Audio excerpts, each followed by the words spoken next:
In this video, I'm going to be reacting to the new trailer for Left Behind: Rise of the Antichrist. Yes, you heard that correctly. There is yet a 5th movie in the Left Behind franchise coming out. At this point, Left Behind is kind of just starting to feel like God's not dead. Like, they keep on making movies whether or not people are actually asking for them. And at this point, the best days for Left Behind may be behind them.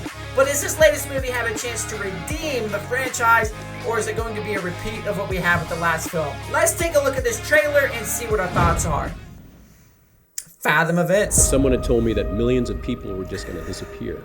I, like you, would have said they were crazy. Was it the rapture? Okay, this may be a new record, pausing a video after only 7 seconds. I want to know what's going on with that pig head. There's a pig head strapped to a cross with apparently a crown of thorns on his head. I'm guessing it's some scene in the film where people vandalized a church or something, but that is a striking image. I'd be curious to know what in the world is going on there. Yes, it was. Are you sure? I mean, are you really sure? I saw it happen. Those weren't vanishings. It wasn't the rapture. The rapture was debunked on the first day. The second wave of vanishings has thrown the financial markets back into chaos. What? A second wave of vanishings? Where's that in the scripture? I have no idea what that's supposed to be referencing. I also love the fact there's this random shot of this dude tackling this female. It has no context whatsoever, nothing to do with this, what's being talked about at this moment. Trust me.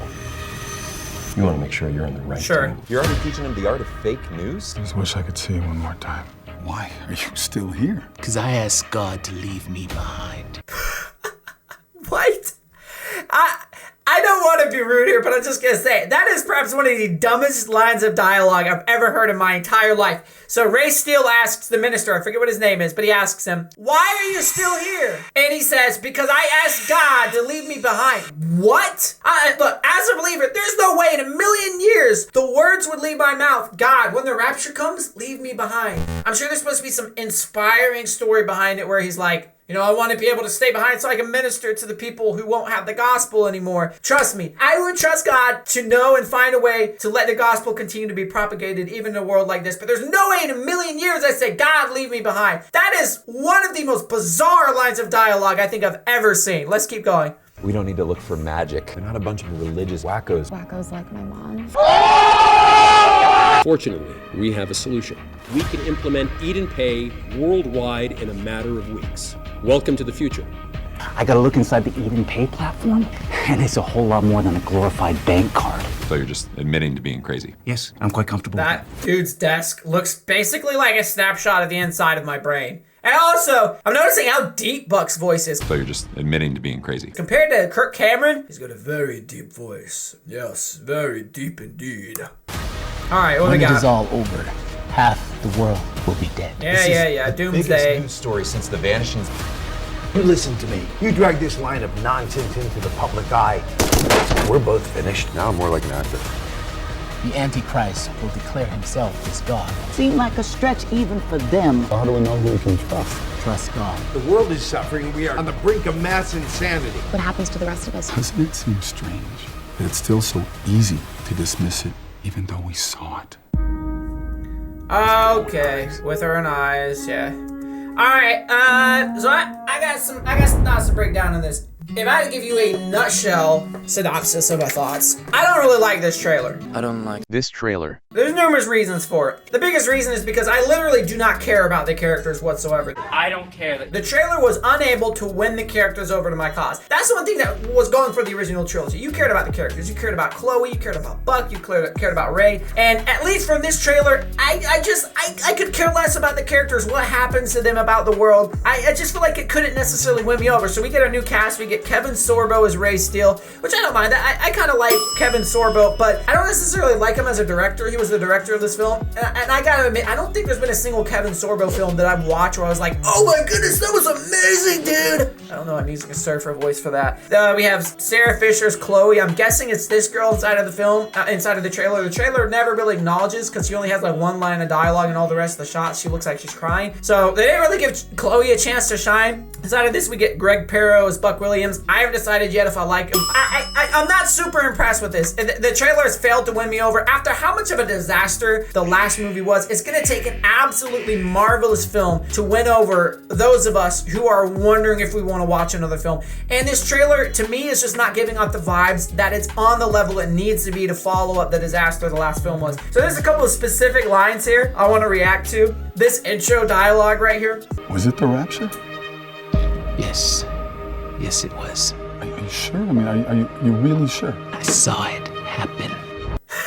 I'm sorry, that's gotta be some of the most simplistic dialogue. And throughout the trailer, that's the case. The dialogue is so simple, there's no complexity or severity to it. It just fails to wow me at all. Was it the rapture? Yes, it was the rapture. Are you sure it was the rapture? Yes, I saw it. Is that actually a line of dialogue that's going to convince someone in the real world when the rapture comes? Also, we get a reference to God's not dead. Obviously, we get this God is dead logo right here. Kevin Sorbo, I'm sure, was behind throwing that in there. Now, here's what I don't like, is I do see some light politics inside of this film. And in an unusual case, normally in movies, you get politics from the left. Now, Kevin Sorbo is a very right-leaning figure, and he's very outspoken politically. I tend to agree with Kevin Sorbo politically, but I do not agree with putting politics inside of films. Keep politics out of movies. So we get a reference here. There's a fake news reference. You're already teaching them the art of fake news? I'm surprised it didn't just come out with a whole FNN logo inside of this film. We get some All Souls Matter graffiti here. It's like they thought, well, if we just replace the word lives with souls, we can get away with it.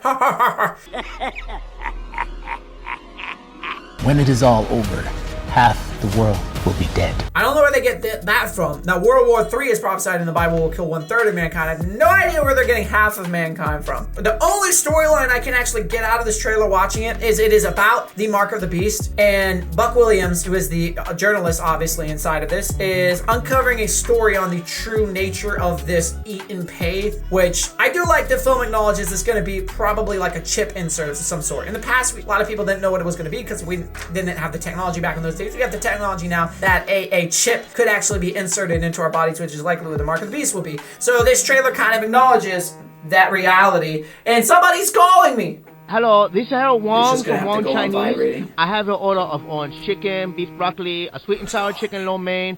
What? This is the Almost number done you with gave the me for video. order. Wait. Your order has Wait. been ready for half an Just be hour. patient.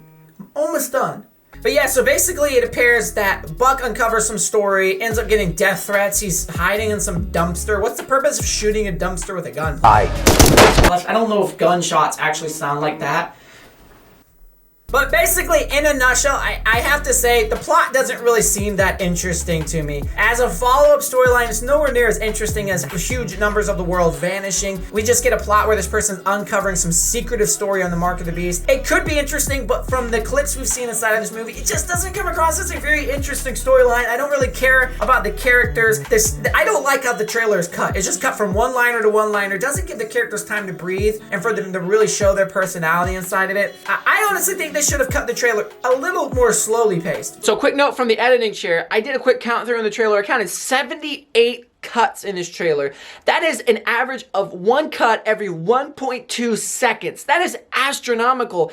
And pacing a trailer that quickly has a lot of effect on how the feel of the trailer is and how you connect with the characters. When you're cutting that fast, it's hard to actually feel the moment and really feel the emotion of what the characters are going through. In this particular instance, I think it hurt the trailer. And the action in this film isn't enough for them to market as like some type of action flick, so you really have to focus on the dramatic elements and the characters, which I feel like this trailer just failed to really sell the characters. I do like how they didn't actually fully reveal the Antichrist. The whole time I thought this dude was the Antichrist right here. Turns out I was wrong. It's some other guy. I think it's this dude in the shot right here. But I like how they haven't fully revealed him, which you'll probably wait to do until the end of the film. I think there's just so much going on in this trailer. It's hard to focus on what the central story really is. And it seems like it's going to be kind of dull and uninteresting. I hope I'm wrong. I hope Kevin Sorbo, because I like him. When I see he's a nice guy, I like him as a person. I really hope this film turns out being successful. I'm just not super impressed with what I see so far. So I'd love to hear what you guys think. What are your thoughts on this trailer? Let me know in the comments below.